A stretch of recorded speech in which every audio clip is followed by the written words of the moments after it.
सुखदेव जी महाराज कहते हैं राजन परीक्षित उद्धव और गोपियों का संवाद मैंने वर्णन किया। अभी आप सुन रहे थे भगवान को शिक्षा नहीं मिली, अभी पढ़ नहीं पाए, तो वसुदेव जी ने दोनों अपने पुत्रों को उज्जैन में भेज दिया, अवंतिकापुरी, जहां गुरुकुल चलाते थे। संदीपन नाम के एक बहुत बड़े विद्वान, उनकी पाठशाला में इन दोनों को भेजा गया। वहां एक गरीब ब्राह्मण भी पढ़ने आता था, नाम था सुदामा, वही इनकी मित्रता हुई और ज्यादा समय नहीं रुकी वहां। तो थोड़े दिन में ही समस्त जितनी विद्या है उसमें पारंगत हो गए। अच्छा, पढ़ने के लिए तो राम जी भी गए थे। तुलसीदास जी बाबा ने रामायण में लिखा कि मुझे बड़ी हंसी आ रही है। क्यों? ये भगवान भी पढ़ता है। जाकी सहज श्वास स्वत चाली और सो हरि पढ़ेंगे कौन को भारी। जाकी सहज में ही श्वासों से वेद निकलते हो, भाषाएं निकलती हो, वो भी भगवान पढ़ रहा है। संसार के अंदर जितनी भाषा बोली जाती है सब भगवान की श्वास ही तो है। वृंदावन में आप कभी गए हो तो एक अंग्रेजों का मंदिर है, उस अंग्रेजों के मंदिर में लोग दर्शनों के लिए गए तो जाते ही एक छोटी सी बालक अपने पिता की उंगली पकड़े हुए अंग्रेज का दर्शन कर रहा था। अब हमारे हिंदू लोग तो भगवान की आराधना करते हैं तो श्लोक बोलते हैं संस्कृत के, और संस्कृत के श्लोक बोल रहे थे। अब उस बालक से तो ये भाषा नहीं आती थी, तो वो देख रहा था कि ये क्या कह रहे हैं। तो उसने कहा कि भगवान से कुछ न कुछ कहते रहे, अपनी भाषा में कहते होंगे। अब बालक ज्यादा पढ़ा नहीं था, पढ़ा लिखा ज्यादा नहीं था, पहली क्लास में पढ़ता था। तो उसने भी हाथ जोड़े तो नहीं आगे, वो A B C D E F G, मतलब जितनी ए बी सी डी थी पूरी बोल गया। और बोलने के बाद हाथ जोड़े, प्रभु मैंने तो ये अक्षर बोल दिए और जय में से सब कुछ बनता गया, इन्हीं अक्षरों में से स्तुति तुम बना लेना अपनी। तो भगवान प्रसन्न हो गए। जितनी भाषा है वो सब भगवान की है। जाकी सहेज श्वास स्वत चारी और सो हरि पढ़े के कौन भारी। ये बड़ी हंसी की बात है कि भगवान भी पढ़ता है, लेकिन ज्यादा दिन नहीं। गुरु गृह गई पढ़न रघुराई, अल्पकाल विद्या सब आई, पाई नहीं किया, प्राप्त नहीं किया, तो अपने आप विद्या चल के आई।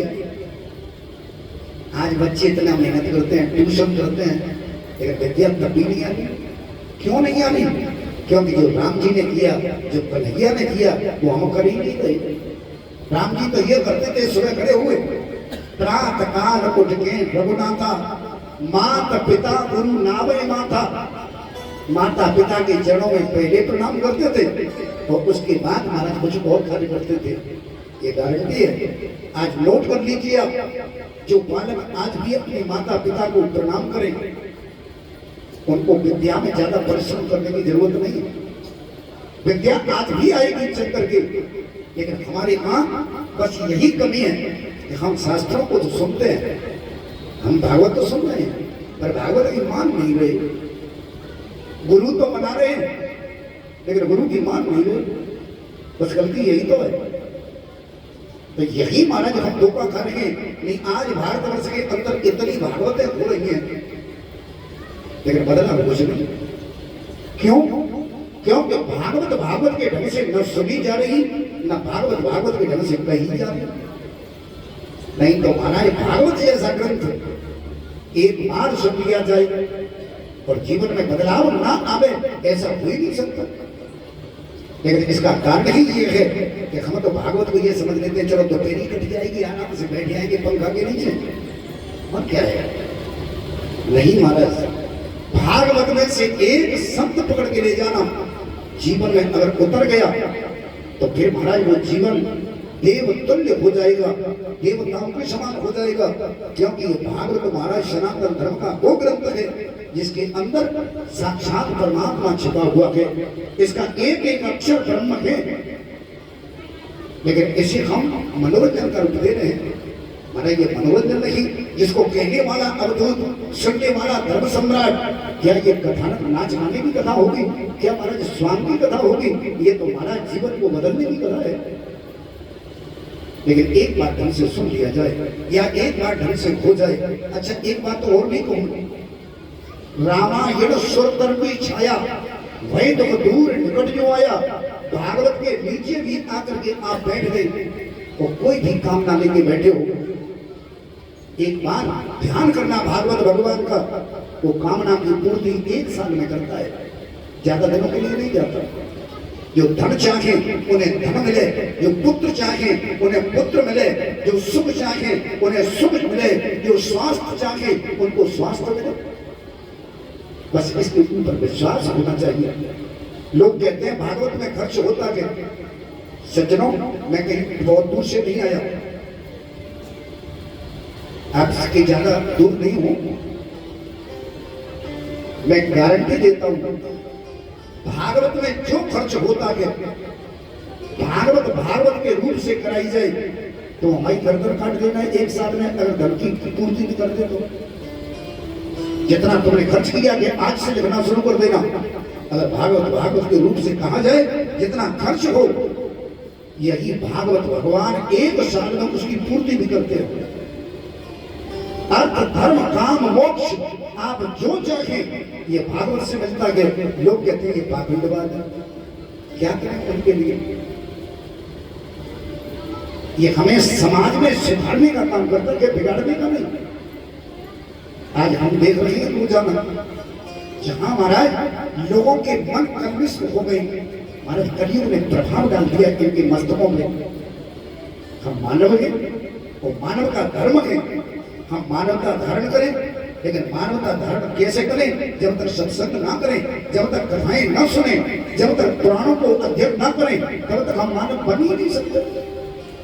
ये कथा ही तो बताती है ये पिताजी हैं, ये कथा ही बताती है ये माँ है, ये कथा ही बताती है ये पत्नी है, ये कथा बताती है ये बहन है।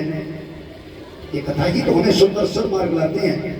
तो ध्यान देना, भगवान पढ़ने के लिए गए और थोड़े दिनों में ही विद्या अध्ययन किया, सुदामा से मित्रता हुई और लौट करके आ गए। सुखदेव जी कहते हैं राजन परीक्षित, एक दिन की बात, यहाँ एक कथा लिख रहे हैं। वो जब कंस मर गया तो कंस की 2 पत्नी है। कितनी? 2। एक अस्थि और दूसरी प्राप्ति। ये अस्थि और प्राप्ति नाम से जो पत्नियां हैं इनकी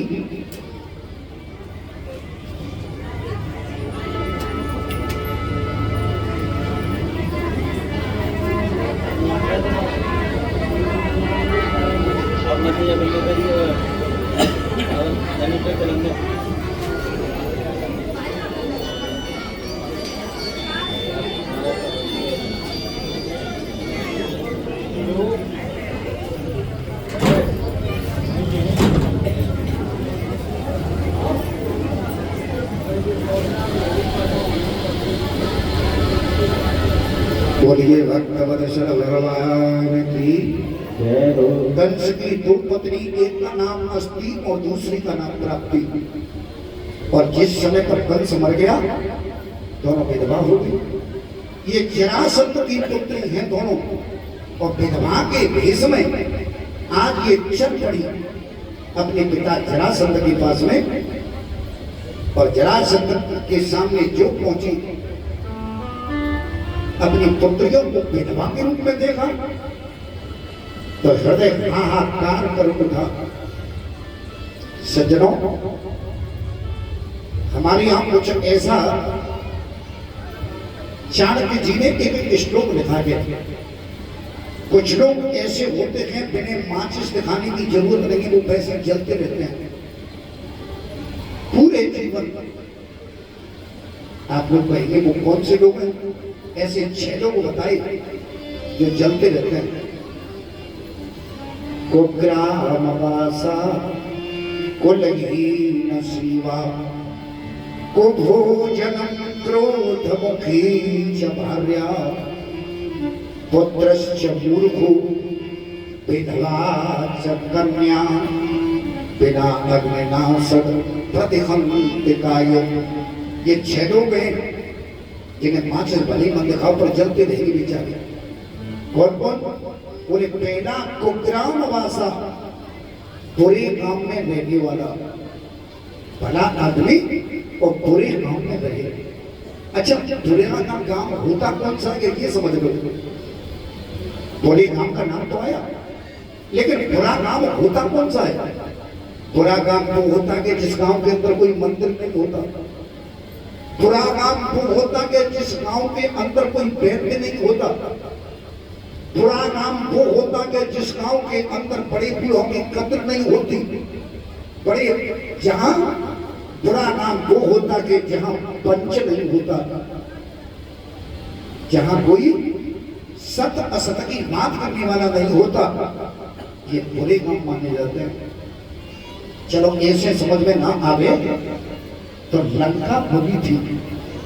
लंका के अंदर जितने रहते थे सब निशाचर थे, लेकिन उनके अंदर एक व्यक्ता के संत जिसका नाम है विभीषण। और महाराज विभीषण ऐसे धर्मात्मा थे,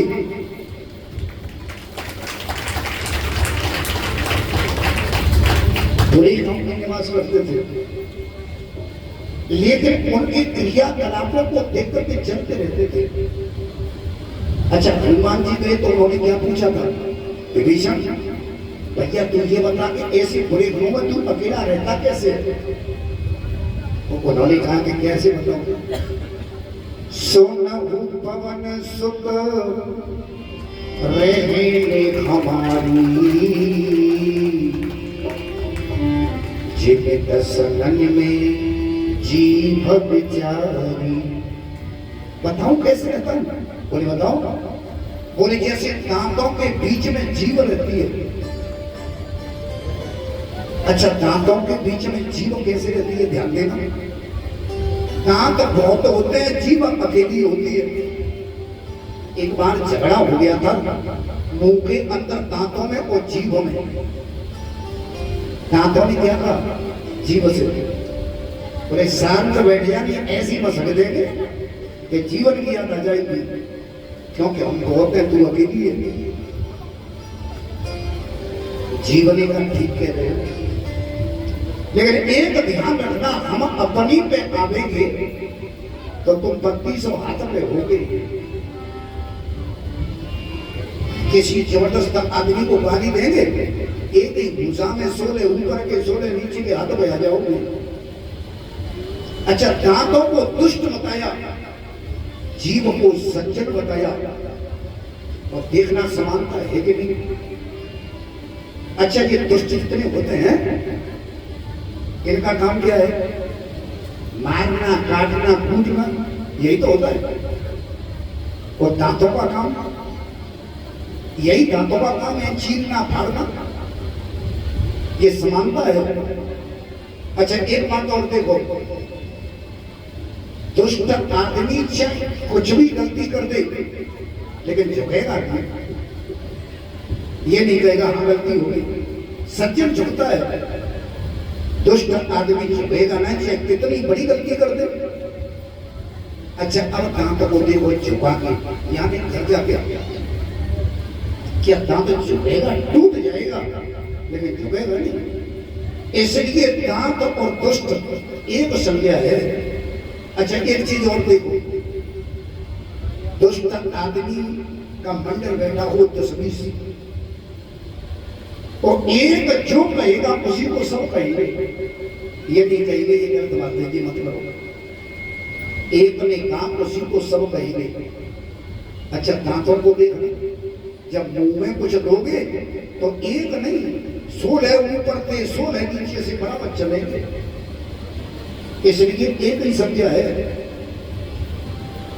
अच्छा एक बात पर देखो, जीव को सज्जन बताया क्यों?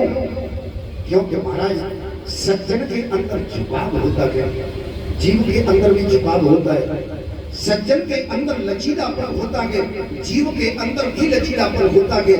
सज्जन के अंदर रस होता है, जीव के अंदर भी रस है। इसलिए जीव को सज्जन बताया, दांतों को दुष्ट बताया। लेकिन सज्जन की पहचान एक और देखना, आप जब कुछ खा पी रहे हो और दांत में अड़ जाए, कोई बीज या कोई तिनका टूट जाए, तो देखना महाराज फिर जीव को चेक नहीं पड़ेगा, पूरे मुंह में घूमेगी और उसी जगह पे आ जाएगी। अगर जीव से पूछा जाए कि ये कष्ट तो दांतों को हुआ है, तू परेशान क्यों है, तो जीव यही कहेगी चाहे कितने भी दुष्ट हैं पर दुख इनके ऊपर नहीं होना चाहिए। ये है सज्जन की पहचान। अच्छा पर एक विचार और करते जाओ, ये दुष्टों की उम्र कितनी होती है, सज्जन की उम्र कितनी होती है? ये दांत दुष्ट है, दुष्ट की उम्र कितनी है? बोले जन्म के कई साल बाद तो आए, तो मरने से कई साल पहले चले गए। और सज्जन की उम्र देखना, जीव की साथ ही आई और साथ ही जाएगी। इसलिए विभीषण कहते हैं जैसे दांतों के बीच में जीव रहती है, हम तो ऐसे रह रहे हैं। तो ये उपग्राम है, तो ऐसे बुरे गांव में रहने वाले आदमी को माचिस दिखाने की जरूरत नहीं, पहला। दूसरा, कुलहीन सेवा, जो कुलहीन की सेवा करे ऐसे लोगों को भी माचिस दिखाने की जरूरत नहीं। तीसरा, कुभोजन, जो बुरा भोजन करे, भक्षा भक्ष खाए, ऐसे लोगों को भी माचिस दिखाने की जरूरत नहीं, जलते रहेंगे। तो ग्राम वासा कुलहीन सेवा, कुभोजनम क्रोधमुखी च भार्या, जिनकी पत्नी हर वक्त क्रोध करने वाली हो, गुस्सा में रहे, हर वक्त नाक पे गुस्सा रखी है, ऐसी पत्नी। मैंने कभी कहा भी था कि पत्नी 3 तरह की होती है, एक सूर्यमुखी, एक चंद्रमुखी, और ये तीसरे नंबर की वैसे भगवान बचावे ज्वालामुखी, जो हर वक्त क्रोध करे। ऐसी पत्नी घर में हो तो उस पति को भी माचिस दिखाने की जरूरत नहीं है, बेचारा वैसे जल के राख हो जाएगा। पुत्रश्च मूर्ख हो, चौथा जिसका पुत्र मूर्ख हो, कुछ जानता ही ना, पागल हो, ऐसे पिता को भी माचिस दिखाने की जरूरत नहीं। पुत्रश्च मूर्ख हो और विधवा च कन्या, जिस पिता की कन्या भरी जवानी में विधवा बन जाए, महाराज ऐसे पिता को भी माचिस दिखाने की जरूरत नहीं है। जब जब पुत्री को देखेगा तब तक जलता रहेगा। तो ये 6 लोग हमारे शास्त्र में बताए गए। आज जब ये विधवा बनी दोनों की दोनों, जरासंध की पुत्री, जरासंध का हृदय जल उठा, ये तुम्हारे साथ में कैसे हुआ? उसने बता दिया, महाराज क्या बताऊं, वो कन्हैया नाम से जिसका कृष्ण नाम है, उसने हमारे पति का वध कर दिया। और जरासंध ने जो सुना 23 अक्षौणी सेना तैयार की और जाकर के मथुरा को घेर दिया। भयंकर युद्ध हुआ और उस युद्ध में दाऊ जी ने इसको पकड़ लिया, जरासंध को मारना चाहते थे। कन्हैया ने कहा रुक जाओ, मत मारो। क्यों? इसे छोड़ दो। क्यों छोड़ दे? इसलिए छोड़ दो, हम ये पापियों को कहां कहां ढूंढेंगे। अगर छोड़ देंगे तो ये अब की बार फिर लाएगा, घर बैठे फिर मारेंगे। छोड़ दिया। 23 अक्षौणी सेना लेकर के आया और 17 बार इसने चढ़ाई करी और 17 बार भी भगवान ने इसको हराया। 17वीं बार ये एक यवन को लेके आया और ये यवन जो था इसका नाम था काल। इसलिए ये वरदान मांगा था मैं यदुवंशियों के हाथ से न मरूं। उन्होंने सोचा कि ये कन्हैया इसको मार नहीं पाएंगे, इसलिए इसको लेके आए थे। युद्ध चल रहा था, काल यवन जो सामने आया, कन्हैया ने कही ताऊ जी से, भैया हाँ आज तो हम युद्ध में से भागेंगे। ताऊ जी का पागल युद्ध में से भागेंगे, लोग क्या कहेंगे? बोले लोगों की क्या है, कोई चीर चोर कहता है, कोई माखन चोर कहता है, रण चोर और के लेंगे। और ऐसा कहकर के भगवान भाग रहे मथुरा से और पीछे रथ लेकर के कालियों को भाग रहा है। रुक जा रुक जा रुक जा भगोड़े, पर कन्हैया सुनी नहीं रही। रण में से भागे हैं इसलिए कन्हैया का एक नाम और हो गया। बोलिए रणछोड़ भगवान की जय हो। रथ पीछे कन्हैया आगे और भागते भागते धवलगिर पे पहुंच गए। आपने नाम सुना होगा धौलपुर जिसको कहते हैं, वो जगह आज भी हमसे नजदीक है। पर महाराज ये पीछे छठ निकल के रही है, उस छठ को वहां बहुत बड़ा मेला लगता है।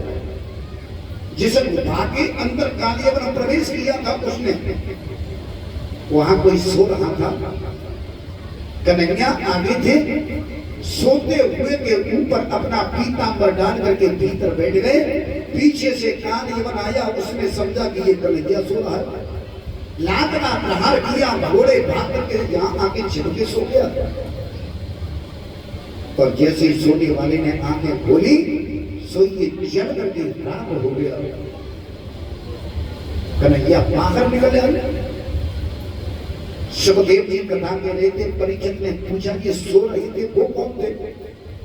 और ये सूर्य वंश के राजा थे। आपने कथा सुनी होगी मानधाता की, ये परसों कथा निकल के गई है। मानधाता के पुत्र थे, नाम था मचकुंद।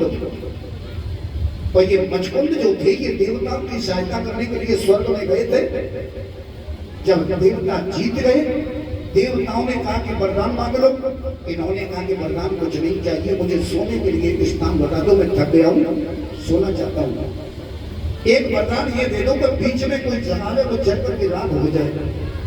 तो बोले तुम धवलगिर पे जाओ, वहां पहाड़ के अंदर गुफा के उसमें जाकर के सो जाओ। ये वहीं आकर के सो गए थे। कन्हैया सब जानते हैं, इसलिए इसको जलवा करके राख कर दिया।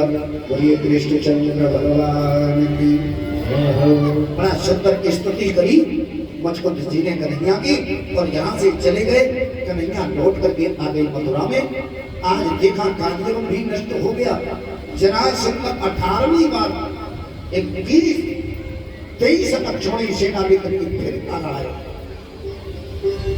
कन्हैया ने ये मानेगा नहीं, तो योग माया से कहा, योग माया समुद्र के अंदर एक नगर बना करके तैयार करो। जरासंध के पैसे कर रहे और जितनी मथुरा में नर नारी है सबको वहीं ले जाओ, रात ही रात में किसी को पता नहीं लगे। योग माया ने समुद्र के अंदर एक नगर बनाया और सोते हुए मथुरा वासियों को उठा करके ले गए और जाकर के वहीं सुला दिया। इसी का नाम हुआ द्वारिका, जो जल के अंदर बनाई थी। भगवान कृष्ण और बलदाऊ जी दोनों के दोनों मथुरा के अंदर जब ये आया तो भयंकर युद्ध। आज जरासंध ने देखा कि ये अकेले दोनों ही है और कौन है, पर हमारे दोनों से युद्ध हो रहा है। युद्ध करते करते कन्हैया ने कही दाऊ जी हाँ आज तो हम फिर मरेंगे। बोले कोई आदत पड़ गई है रोजाना भाभी देगी? नहीं महाराज, तो सही बात तो ये है कि ये जरासंध ब्राह्मणों को जेल में बंद कर गया है। तो ये जरासंध ब्राह्मणों को जेल में बंद करके आया था। ब्राह्मणों से कह करके ये आया था कि ऐसा भजन करो कि अब की बार मैं जीत गया। अगर मैं जीत के आया तो इतनी दक्षिणा दूंगा कि कई पुश्तें बैठी खाती रहेगी। वो हार के आया तो सबके सर काट करके रोड पर रखवा दूंगा। कन्हैया ने कहा तो ये ब्रह्म हत्या हमें लगेगी, इसलिए हमें भागना पड़ेगा, हारना पड़ेगा, जिससे कुल ब्राह्मणों के प्राण बच जाए। ऐसा सोच करके कन्हैया भाग रहे हैं। दाऊद जी भी भाग रहे हैं और भागते भागते जा करके प्रवर्षण नाम के पर्वत पे चढ़ गए। इसने जो देखा इस पहाड़ पे हैं दोनों, लकड़ी ला करके पहाड़ के चारों ओर लगा दी और उसमें अग्नि लगा दी। अब इसमें जल करके दोनों राख हो जाएंगे और जीत के नगाड़े बजाता हुआ जरासंध मगध देश के लिए वापस हो गया। कृष्ण बलराम दोनों पहाड़ के ऊपर थे, उन्होंने वहीं से छलांग लगाई और सीधे द्वारिका। और द्वारिका में जब पहुंचे, द्वारिका वासियों ने देखे प्रभु आ गए, तो आज इनको गद्दी पर बिठाया, स्वस्ति वाचन किया, मुकुट बांध दिया। अब ध्यान देना, न तो ये कन्हैया है, न माखन चोर है, न अब चीर चोर है, तो अब तो महाराजा ध्यान परम भागवत श्री श्री 1008 श्री कृष्णचंद्र जी महाराज बन गए। बोलिए द्वारकाधीश भगवान की जय हो।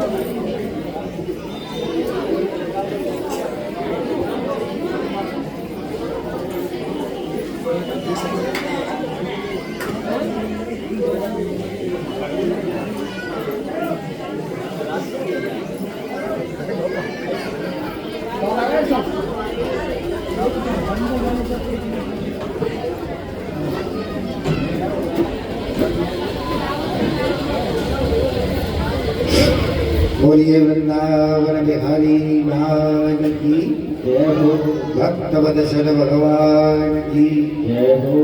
आइए यहाँ से द्वारका की कथा सुनेंगे, द्वारकाधीश की कथा सुनेंगे, जो ऐश्वर्यमयी कथा के भगवान की।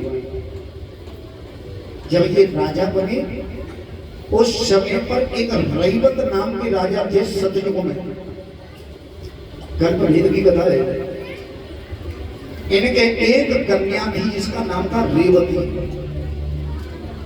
रेवत नाम के राजा ने विचार किया इसका विवाह कर दिया जाए, लेकिन कहां करें। इन्होंने विचार किया ब्रह्मा जी से पूछ ले, कोई घर वालों का अच्छा बता देंगे तो कर देंगे। ब्रह्मलोक में पहुंचे, वहां थोड़ा नाच गाना हो रहा था, तो ये थोड़ी देर खड़ी रही। नाच गाना समाप्त हुआ। ब्रह्मा जी ने पूछा रईवत से, कहां से आयो, कैसे आयो। माताओं से निवेदन है कथा में बोल देंगे, इसलिए शांत बैठे रहे। और थोड़ी देर की बात है, बस रुक्मिणी के विवाह की तरफ चल रहे हैं। बोलिए वृंदावन बिहारी लाल की जय हो। यहाँ जितने आप श्रोता हो, पर ज्यादा बड़ी बात नहीं कहूंगा, इतने तो कार्य करता रहते हैं मेरी कथाओं में। अगर आपको विश्वास ना हो, आपके पास मोबाइल होगा, विजयराम कौशिक के नाम से यूट्यूब सर्च करेंगे तो आपको ऑनलाइन कथाएं मिलेंगी। तो उसमें ये देखना कितनी भीड़ होती है और कैसी कथाएं हो रही हैं। अगर आप उसको सब्सक्राइब कर लेंगे तो जहां भी मेरी भागवत होगी आपके फोन में आना शुरू हो जाएगा। विजयराम कौशिक के नाम से अगर मेरे यूट्यूब चैनल को आप सब्सक्राइब करेंगे तो महाराज आपके पर लिंक आएगी और भागवत की कथा, राम कथा, शिव पुराण, अन्य पुराणों की कथाएं आपको सुनने के लिए प्राप्त होंगी। और महाराज बहुत सी कथाएं पढ़ी हम उन पे आप देख भी सकते हो, घर पे सुन भी सकते हो। बोलिए वृंदावन बिहारी लाल की जय हो, भक्त वत्सल भगवान की जय हो। बस केवल नाम को याद रखें, विजयराम कौशिक, ये बोलोगे आपको वहां ये कथाएं मिल जाएंगी। तो मेरा कहने का अर्थ यह है, भागवत की कथाओं में मन लगा करके कथा सुननी चाहिए। देखो आप 5 घंटे, मैं ये नहीं कि यही कथा, आप कहीं भी कथा में जाए पूरा फल कभी है, जहां तुम्हारा शरीर है वही मन भी होना चाहिए। ऐसा नहीं शरीर यहाँ पड़ा के मन रसोई घर में काम कर रहा है, सब्जी कौन सी बनाते शाम को, तो फिर गड़बड़। मन के सहित बैठिए, तभी कथा का पूरा पूरा लाभ मिलेगा। यहाँ आप लोग जो कथा सुन रहे हैं, यहाँ से आगे रुक्मिणी मंगल की कथा आ रही है, ध्यान दें। रेवत नाम के राजा ने ब्रह्मा जी से पूछा, हम अपनी पुत्री का विवाह कहाँ कर दें? बोले तुम तो सदियों के राजा हो। हाँ, तो यहाँ कब दिया है? थोड़ी देर हो गई। बोले इतनी देर पे धरती पे सतयुग बीत गया, त्रेता बीत गई, द्वापर का अंत चल रहा है, तुम्हारे जमाने का कोई नहीं रहा, तो महाराज अपनी पुत्री का विवाह कहाँ करूं? बोले एक काम करो, तुम द्वारिका जाओ, द्वारिका में कृष्ण से बड़े हैं, नाम है बलदाऊ, और बलदाऊ जी के साथ में अपनी कन्या का विवाह कर दो, दाऊ जी के साथ। ठीक है महाराज, लेकर के आए, और जो ही कृष्ण के पास में पहुंचे, उनसे जाकर के निवेदन किया। दाऊ जी ने कहा तो विवाह कर ले। इस रेवती मैया का विवाह दाऊ जी के साथ में कर दिया, बड़ी धूमधाम से। अच्छा विवाह तो हो गया, लेकिन रेवती मैया सतयुग की है और दाऊ जी कलयुग के हैं। ये रेवती मैया 3 हाथ ऊंची हैं, इतनी लंबी है, दाऊ जी से 3 हाथ ऊंची, इतनी लंबाई। जहां भी जाए दाऊ जी, लोग मजाक करें, दाऊ जी हाँ तुम्हारी पत्नी बहुत लंबी है। हाँ भैया, फिर कहीं भी जाए स्त्रियां जो है मजाक करें, दाऊ जी तुम्हारी पत्नी बहुत लंबी है। अब बेचारी सुन के रहते हैं। अच्छा क्रोध बहुत आता है दाऊ जी को। एक दिन बैठे थे, रेवती मैया सामने खड़ी थी, हलक और मूसल इनके हथियार पास में रखे थे, और किसी ने मजाक कर दिया, बोले दाऊ जी तुम्हारी ये पत्नी बहुत लंबी है। दाऊ जी को क्रोध आ गया, हलक हाथ में लिया, रेवती को हल से खींचा और ऊपर से मूसल ठोक दिया, और जितने बड़े दाऊ जी हैं उतनी बड़ी रहेगी, लेकिन उसी दिन से भयभीत रहती हैं, दाऊ जी के बगल में नहीं रहती कभी भी। आप कभी भी देख लेना, किसी मंदिर में जाके देखना, राम जी के बगल में सीता जी होंगी, कन्हैया के बगल में राधा जी होंगी, शंकर जी के बगल में पार्वती होंगी, लेकिन दाऊ जी के बगल में रेवती नहीं होगी।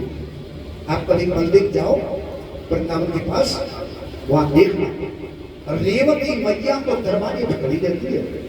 क्यों? अब की बार मूसल ठोक दिया तो धरती में मिलना पड़ेगा, इसलिए रेवती दूर रहती है। और ये रेवती रमण भगवान की जय हो। दाऊ जी का विवाह हुआ, कन्हैया सोच रहे हैं भैया का तो हो गया, लेकिन हमें तो कोई देखने तक नहीं आ रहा। कन्हैया सोच रहे हैं हमें कोई अपनी पुत्री का ही देगा, कहे रिकॉर्ड कितना बढ़िया ना, माँ घर की चोरियां करी, गोपियों के वस्त्र चुराई, लेकिन ये तो व्यंग है, देखना भगवान के तो बहुत सुंदर विवाह। आइए, एक देश है जिसका नाम है विदर्भ देश, और विदर्भ देश के अंदर एक राजा है जिनका नाम है भीष्म, बहुत बड़े राजा। इनके यहाँ 4 पुत्र हैं, रुकुम, रुकुमरथ, रुकुमवानी, रुकुमकेश, और एक कन्या है। अब बालकों के नाम रुकुमत से शुरू हो रहे हैं, तो कन्या का नाम ही रुक्मिणी है। ये 5 संतान थी इनके पास में, धीरे धीरे करके ये रुक्मिणी अब बड़ी हो रही है। राजा सीत भीष्म को नाम विदर्भाधिपतिर्महान तस्य पंचानो भवन पुत्रा कन्यैका च परानना। बड़ी सुंदर कन्या रुक्मिणी और धीरे धीरे करके विवाह के योग्य हो गई। अच्छा, आप लोग यहाँ विवाह की चर्चा सुन रहे हो, लेकिन ये विवाह है कौन से नंबर का, ये ध्यान दो। हमारे यहाँ 4 प्रकार के विवाह हैं हिंदुओं में। पहला विवाह जो होता है वैदिक विवाह जिसको कहते हैं, एक वैदिक विवाह, दूसरा विवाह गंधर्व विवाह, तीसरा पैशाच विवाह और चौथा राक्षसी विवाह। अब इनकी परिभाषा समझ लो तो समझ में आ जाएगा। वैदिक विवाह वो है जहां पंडित जी से मुहूर्त निकलवाया और सुंदर तारीख में मंडप के नीचे अग्नि को साक्षी लेकर 7 फेरे लिए जाए। महाराज इसको कहते हैं वैदिक विवाह। दूसरा विवाह गंधर्व विवाह। गंधर्व विवाह किसको कहते हैं, जहां कन्या ने वर को पसंद कर लिया और वर ने कन्या पसंद कर ली और दोनों की दोनों मंदिर में पहुंच गए। उन्होंने उनके मारा डाल दी, उन्होंने उनके मारा डाल दी, ये विवाह हो गया। इसे कहेंगे गंधर्व विवाह। तीसरा विवाह है पैशाच विवाह। पैशाच विवाह का अर्थ क्या है, जैसे मंडप के नीचे वर बैठा के माने दूल्हा, पंडित जी मंत्रोच्चारण कर रहे हैं और पंडित जी ने कहा कि अब कन्या को ले आओ, और कन्या के कमरा में कन्या को लेने गए तो कन्या लौट हो गया है, कन्या है ही नहीं। एक कागज रखा के पिताजी हम तो जा रहे हैं, और जहां जाकर के इन्होंने विवाह किया, ऐसे विवाह को कहेंगे पैशाच विवाह। और चौथा विवाह राक्षसी विवाह। माने बारात तो कहीं से आई, इधर बाजे बज रहे हैं, उधर कोई दूसरा आया, कन्या का हरण करके ले गया, जबरदस्ती ले गया और जहां जाकर के विवाह किया, ऐसा विवाह राक्षसी विवाह कहलाता है। और कन्हैया का ये चौथे नंबर का ही होगा। क्या राजा भीष्मक ने देखा मेरी कन्या विवाह के योग्य हो गई, इसका विवाह करना चाहिए। अपने बड़े पुत्र रुकुल को बुलाया और कहा कि बेटा ये तेरी बहन विवाह के योग्य हो गई, इनका विवाह कर देना चाहिए। अच्छा, एक ध्यान और बता दूं मैं आपको, ये रुक्मिणी साक्षात लक्ष्मी है। ये रुक्मिणी जी वही है जो राम के जमाने में सीता जी थी। अच्छा, बिना प्रमाण तो मैं कुछ नहीं कहता यहाँ गद्दी से, इसका प्रमाण भी है हमारे शास्त्रों में। महाराज के श्लोक आता है। अच्छा, रुक्मिणी अगर पहले जन्म की सीता जी थी तो राधा जी कौन थी फिर? तो इसका महाराज देखना, एक शास्त्र कहते हैं राम जन्म भवेत सीता और कृष्ण जन्म च रुक्मिणी, एक ज्योति भवेद द्विधा राधा माधव रूपकम।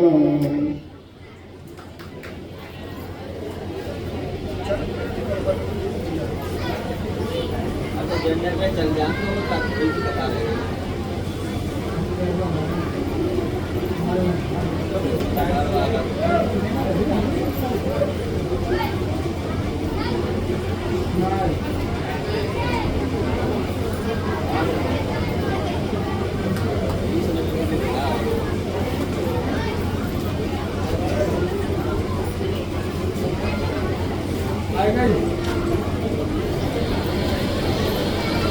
बोलिए वृंदावन बिहारी लाल की जय हो, भक्तवत्सल भगवान की जय हो। रुक्मिणी से पूछा इसका विवाह कहाँ करते हैं? मैं अभी कह रहा था कि ये रुक्मिणी मैया भी जानकी थी पहले, तो यहाँ एक शंका होती है, अगर ये थी तो फिर वो राधा कौन है? मैंने अभी श्लोक बोला था, ये श्लोक हमें समझाता है राम जन्म भवेत सीता तो कृष्ण जन्म च रुक्मिणी, तो राधा कौन है? बोले एक ज्योतिर्भवेद द्वैधा राधा माधव रूप कौन। आकाश में से एक ज्योति उतर के आई, उसके दो भाग हो गए, एक भाग से राधा, दूसरे भाग से कृष्ण। राधा और कृष्ण में तो कोई अंतर ही नहीं है, एक ही तत्व है, बस केवल शरीर अलग है। तो ये रुक्मिणी साक्षात लक्ष्मी है। अच्छा, रुक्मिणी मैया ने सुना कि कृष्ण बड़े सुंदर है, कन्हैया सुंदर ही नहीं बलवान भी है, वो साक्षात परमात्मा है। मन ही मन रुक्मिणी ने कन्हैया को पति माना लिया। एक दिन घर में चर्चा हो रही थी, रुक्म से कहा भीष्मक ने, बेटा तेरी बहन विवाह के योग्य हो गई, इसका विवाह कर देना चाहिए। बोले कहां करें? उन्होंने कहा कि इस समय पर मेरी समझ से तो द्वारका के अंदर जो कन्हैया है उनके समान कोई नहीं है। अपनी परम सुंदर कन्या का विवाह मैं तो कन्हैया के साथ करना चाहता हूं। रुको की आंखें लाल हो गई, बोले तुम्हारी बुद्धि सटिया गई है। क्यों? वो हमारी बराबर का राजा है, जिसने माधव की चोरियां की हों, स्त्रियों के वस्त्र हरण किए हों, ऐसे के साथ में मैं अपनी पुत्री का विवाह कर दूं? और जवान बालक हो तो पिता फिर मां को शाम तो हो गए, तो फिर क्या करना चाहिए? बोले इस समय पर एक नगर है, महाराज शमदेव जी जिसको कहते हैं, चेत देश के राजा थे, जिनका पुत्र है दमघोष का पुत्र के नाम के शिशुपाल, वो मुझसे बड़ा प्रेम करता है, मित्रता भी है, बहुत बड़ा राजा है। मैं अपनी बहन का विवाह उनके साथ करूंगा। और इसने एक चिट्ठी लिखी जिसमें लिखा, मेरी बहन परम सुंदर है, आप जो है सेना लेकर के आ जाओ और मेरी बहन के साथ में पानी ग्रहण करके ले जाओ। नीचे ये भी लिखा, पर सावधानी से आना, क्योंकि मेरी बहन मन की मन कृष्ण से प्रेम करती है और कृष्ण बड़ा छलिया है, कहीं कोई गड़बड़ ना कर जाए, इसलिए मैं सेना के आना। ये चिट्ठी महाराज जब उसको प्राप्त हुई, शिशुपाल प्रसन्न हो गया। मेरा विवाह रुक्मिणी के साथ में होगा। घर घर में मंगल गीत गाए जा रहे हैं, शिशुपाल को दूल्हा दूल्हा बनाया जा रहा है। उस समय पर कुछ लोग ऐसे थे जो कृष्ण से जलते थे, उस समय में आज भी जल रहे, गालियां देते भगवान को, धिक्कार के महाराज ये तो सदा से रहे हैं। उस समय के जो राजा थे जो भगवान कृष्ण से जलते थे, काशी नरेश, जरासंध, दंतवक्र, ये शिशुपाल भी, ये सब की सब खलमंडली इकट्ठी हो गई और विचार किया, हम चलेंगे, देखेंगे कन्हैया क्या करेगा। आज महाराज ये धूमधाम से बरात लेकर के पहुंच गए और जो ही राजा भीष्म के यहाँ पहुंचे, बड़ा सत्कार किया, इनके लिए सुंदर जन्माशा दिया गया। रुक्म ने कहा कि ध्यान रखना, वो कृष्ण बड़ा छलिया है, इसलिए अपनी सेना को सजग कर दो, सावधान कर दो, जगह जगह पहरे लगे हैं, कहीं से कृष्ण ना आ जाए, चारों ओर पहरे। आज रुक्मिणी को पता चला कि मेरा विवाह तो दूसरी जगह हो रहा है। रुक्मिणी ने पूछा भी पिताजी से, पिताजी ये मेरा विवाह? बोले बेटा शिशुपाल के साथ में होगा। भीष्म चले गए। रुक्मिणी मन में सोच रही है, क्या यज्ञ के भाग को गधा खाएगा? हे परमात्मा, ये मेरे साथ में क्या हो रहा है? रुक्मिणी मैया दुखी हो रही है, आज छत पे बैठी है, लेकिन सोच रही है कन्हैया तक ये खबर कौन ले जाए। भाई बिना सूचना के कन्हैया आएंगे कैसे? हालांकि देखा नहीं है कन्हैया को, लेकिन रुक्मिणी सोच रही है बिना कृष्ण के मैं जीवन त्याग दूंगी, लेकिन इस पापी के साथ नहीं जाऊंगी। रो रही थी, बैठी बैठी मन में विचार कर रही थी, अब मुझे क्या करना चाहिए, कैसे कृष्ण तक खबर पहुंचे। भगवान का ही स्मरण बार बार करती है, लेकिन आज मन में सोच रही है क्या करना। छत पे बैठी थी, इधर भगवान का ध्यान कर रही थी, उधर देखना एक पंडित जी आ गए, लंबी लंबी डग भरते हुए। ऊपर बैठी थी, मैया की नजर जा रही है और भगवान से प्रार्थना कर रही है, हे नाथ मैं तो तुम्हारी हूं और ये दूसरी जगह मुझे भेजा जा रहा है। मेरी लियो खबरिया मुरारी, मेरी लियो खबरिया मुरारी, गिरधारी श्याम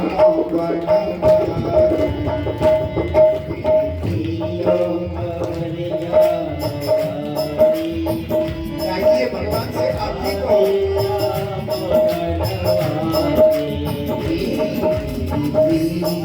खबरिया मुरारी, गिरधारी श्याम बनवारी,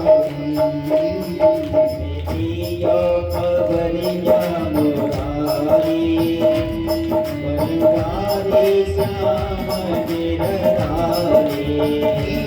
बनवारी श्याम गिरधारी, बनवारी श्याम गिरधारी, बनवारी श्याम गिरधारी, बनवारी श्याम गिरधारी, हाय हाय मेरी प्रियो खबरिया मुरारी, बनवारी श्याम गिरधारी, मेरी प्रियो खबरिया मुरारी, गिरधारी श्याम बनवारी। क्या कर रही है?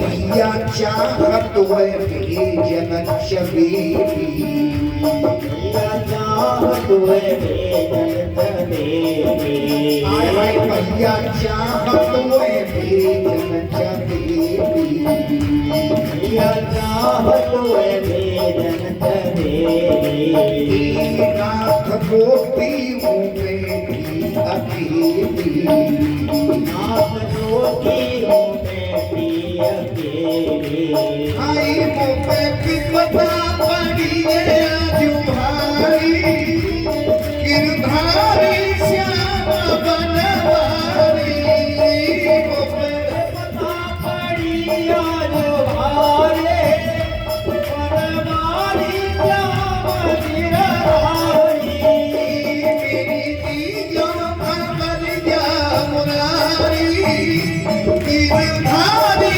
श्याम बनवारी, मेरी प्रियो खबरिया मुरारी, बनवारी श्याम गिरधारी।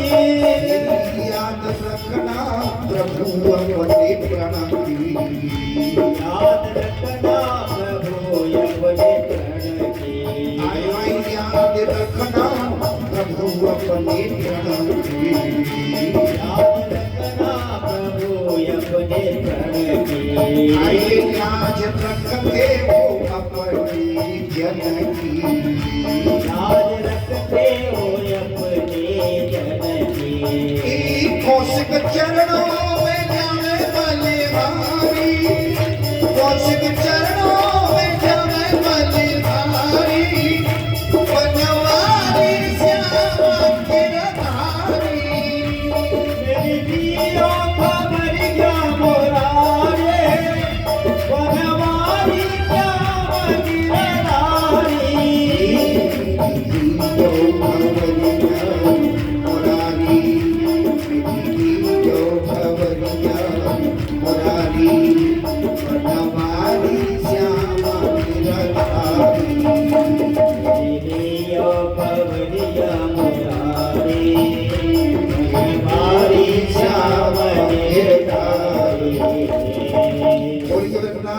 बिहारी लाल की जय हो। आज जो ही पुकारा सोई सामने से पंडित जी आते हुए दिखाई दिए। रुक्मिणी ने हाथ का इशारा किया, पंडित जी जरा ऊपर आओ। पंडित जी ने विचार किया, ये पुत्री क्यों बुला रही है राजकुमारी? तो आज चढ़ते हुए सीढ़ियों से रुक्मिणी के पास में पहुंचे। रुक्मिणी ने कुर्सी डाल दी, बैठ जाओ पंडित जी। हाथ जोड़े, पंडित जी एक काम कर दोगे? पंडित जी ने कहा क्या काम है? एक मेरी चिट्ठी है और इस चिट्ठी को आप किसी तरह से द्वारका तक पहुंचा दो। पंडित जी ने कहा क्या की चिट्ठी है? बोले वो चिट्ठी मेरे विवाह की है। मैं कृष्ण से प्रेम करती हूँ और मेरा विवाह होने जाना जो शिशुपाल के साथ में, इसलिए ये चिट्ठी जाकर के तुम कन्हैया को दे देना। अच्छा बेटी ये बता के विवाह कब होगा? बोले परसों।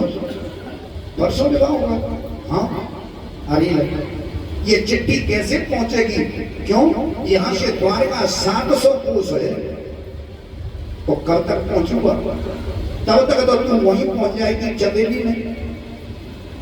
तो पंडित जी कुछ भी करो, अगर ये विवाह मेरा कृष्ण के साथ में हुआ तो इतनी दक्षिणा दूंगी, तुम ये चिट्ठी पहुंचा दो बस। पंडित जी ने सोचा कि हट पड़ रही है, पहुंचेगी तो पहुंच जाएगी, नहीं तो हरी या लिख दे।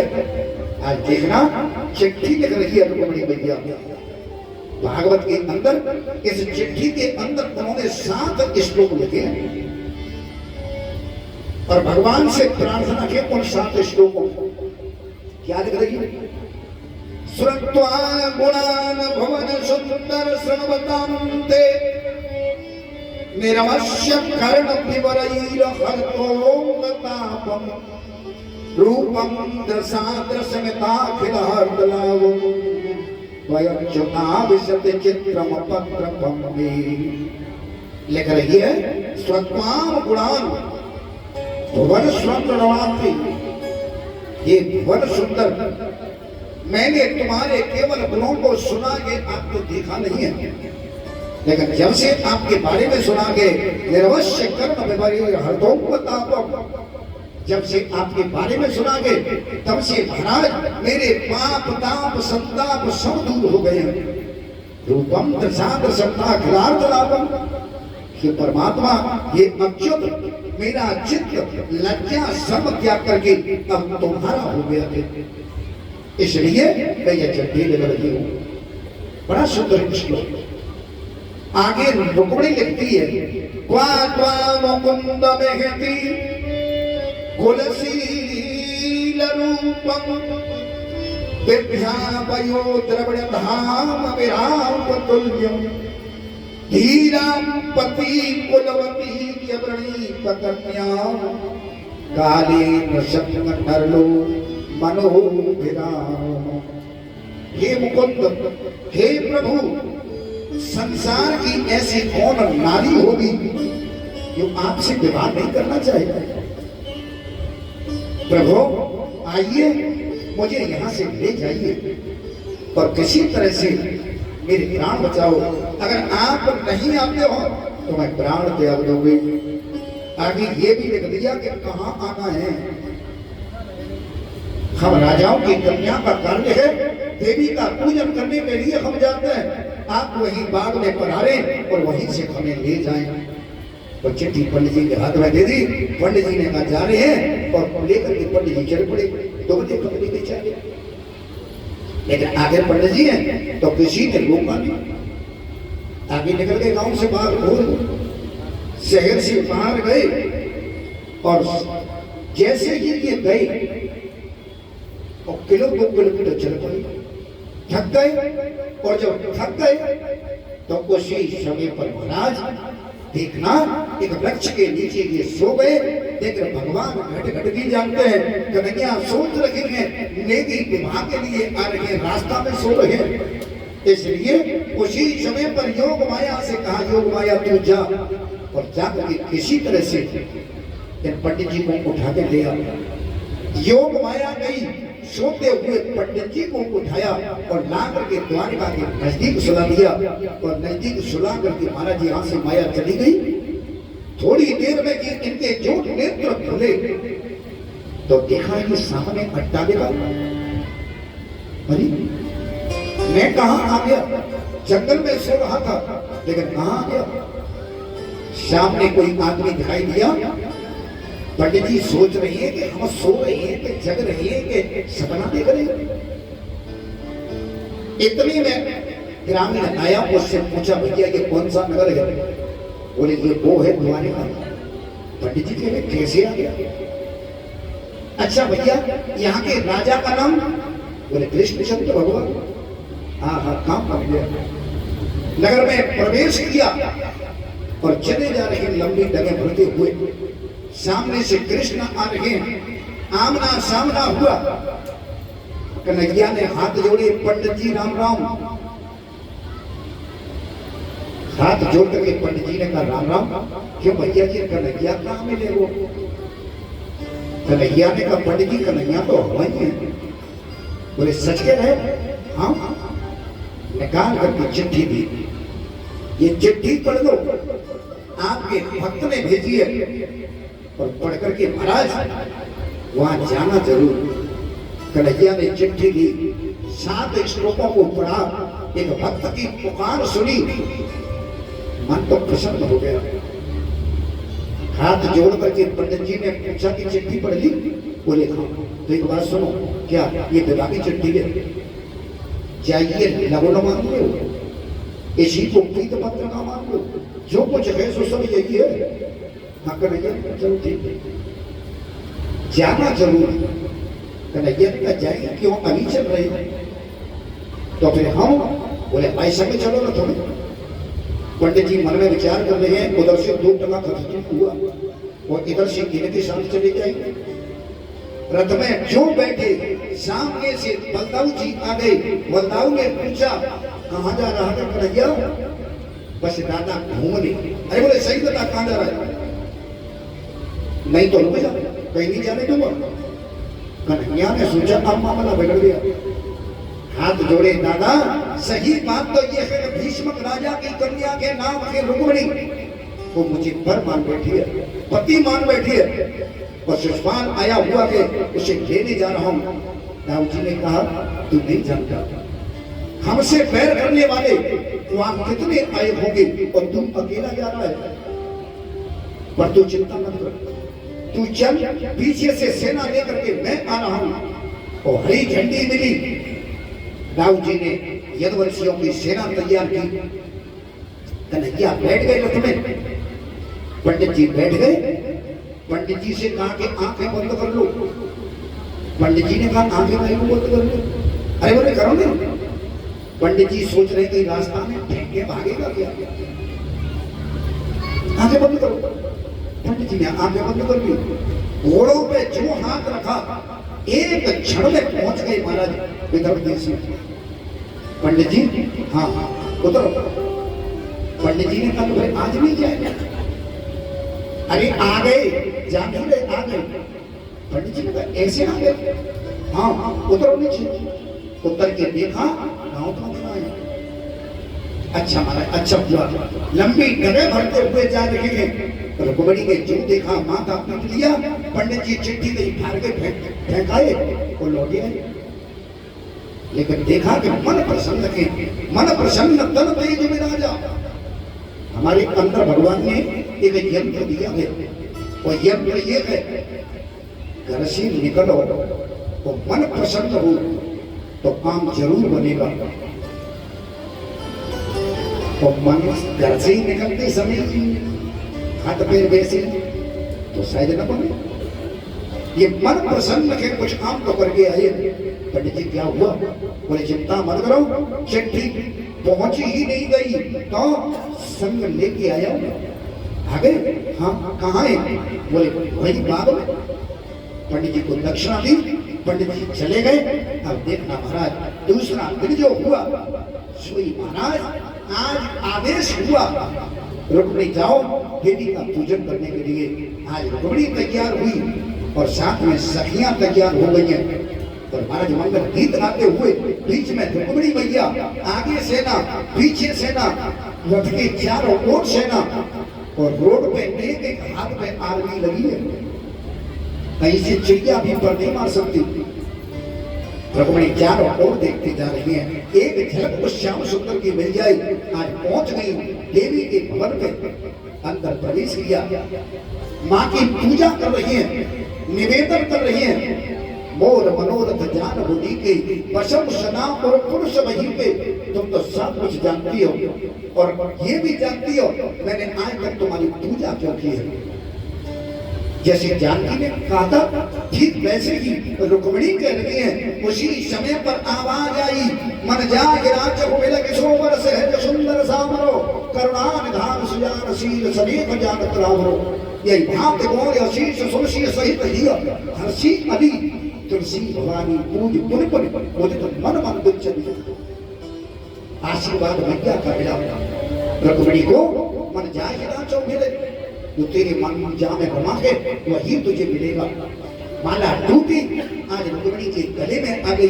इधर ये पूजा चल रही है, उधर कन्हैया ने रथ को बाग में से निकाला और जो ही रथ आया राजमार्ग पे, जहां चारों ओर आदमी लगी है, एक सिपाही की नजर पड़ी। उसने दूसरे से कहा देख देख क्या देख, बोले कैसा सुंदर रथ आ रहा है। कन्हैया ने जो मुस्कुराना शुरू किया तो जितनी सेना लगी थी किसी को होश ही नहीं है कि हवाई ड्यूटी क्या है। सब मोहित हो गए। संगीनों का भी याद नहीं, बंदूक कहाँ है कोई याद नहीं, तलवार कहाँ है कोई याद ही नहीं।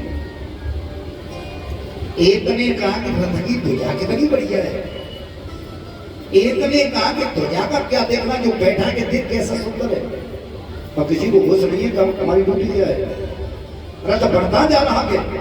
एक ने कहा कि पीतांबर कितना बढ़िया है, एक ने कहा पीतांबर देख तुम क्या देख रहे, बोले कानों में कुंडल कितनी बढ़िया है। आगे रथ बढ़ता जा रहा है, सिपाही बात करते जा रहे हैं। एक ने कहा कि ये देख हाथों में मुरली कैसी है, एक ने कहा कि होठों पे रख करके जब बजाते होंगे तो कैसा सुंदर लगता होगा। और तो बढ़ता जाता, होश किसी को नहीं। और जो ही पहुंचा रथ देवी जी के दरवाजे पे, घंटों की घनन घनन हुई। रुक्मिणी ने जो देखा थाल फेंका, दौड़ के बाहर आ गई, दोनों हाथ कर दिए। प्रभु ने हाथ पकड़े, खींचा, रथ में बिठाया और उधर से चलने लगे। एक सिपाही ने कहा पीछे से भी बढ़िया लग रहे हैं, अच्छे लग रहे हैं। उसे नहीं है कि हम क्यों पढ़े। और उसी सेना के मध्य से रुक्मिणी को निकाल करके भगवान बाहर हो गए। एक सिपाही को होश आया, उसने कहा क्यों, बोले हाँ रुक्मिणी कहाँ है जिसके लिए हम लगे रही हम तैनात है। एक ने कहा कि पूजा कर रही होगी, तीसरे ने कहा पूजा कर रही है, दो हम बताओ तुम बताओ। बोले ले गया, कौन ले गया, बोले जिसके बारे में तुम बात कर रहे थे अभी ले गया। बोले तो ये नौकरी ही नहीं जाएगी तो फांसी भी होगी, तो अब क्या करें। बोले सब चिल्लाओ, अब सब चिल्ला रहे ले गयो ले गयो ले गयो। दौड़ता हुआ रुकम आया, इधर से महाराज सिपाही आया, सिपाही की गर्दन पकड़ के क्यों चिल्ला रहे, बोले ले गए। कौन ले गया, किसको ले गया, बोले ले गए। तलवार निकाल ली, किसको ले गया, बोले रुक्मिणी को।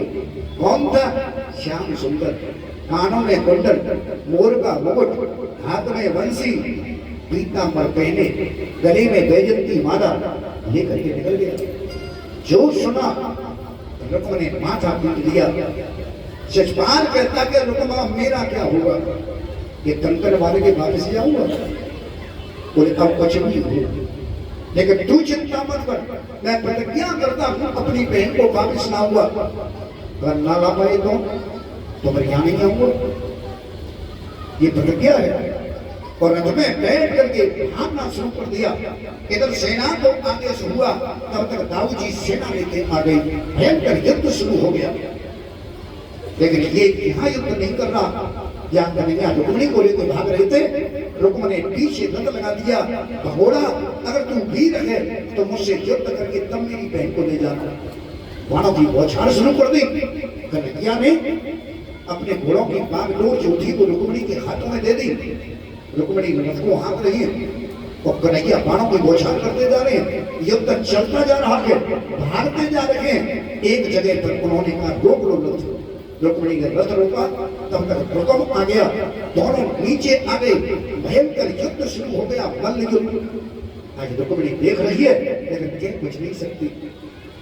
कन्हैया ने रुक्म को नीचे पटका, रथ में से रस्सा निकाला और जैसे बलि के पशु को बांधते हैं ऐसे बांध करके रथ में उल्टा लटका दिया और लेकर के चल पड़ी। अब बहन के सामने भाई की दुर्दशा, लेकिन बहन कुछ कह ही नहीं पा रही।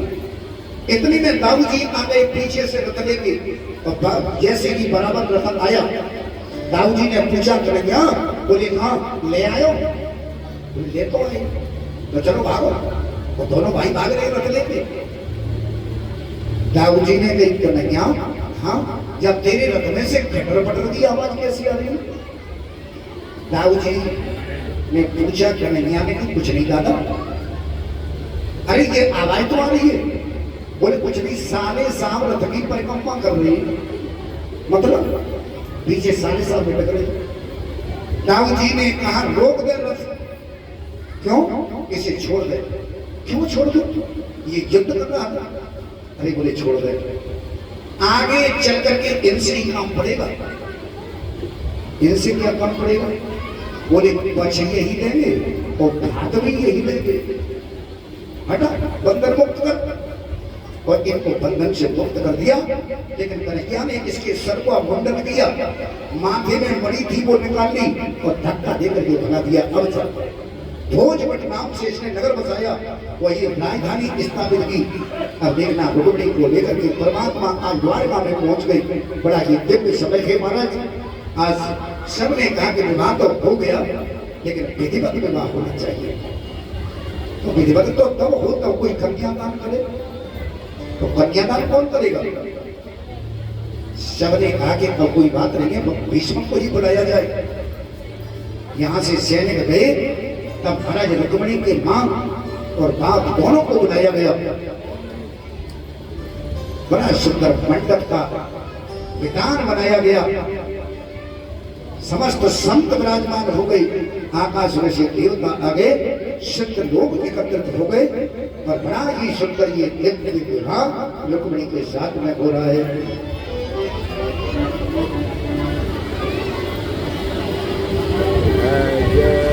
रचि मंडप छायो रे, परने लागी भामरी छायो रे, परने लागी भामरिया। रचि मंडप छायो रे, परने लागी हरी हरी, परने लागी भामरिया। रचि मंडप छायो रे, परने लागी हरे हरे, परने लागी भामरिया। रचि मंडप छायो रे, परने लागी भामरिया। मंडप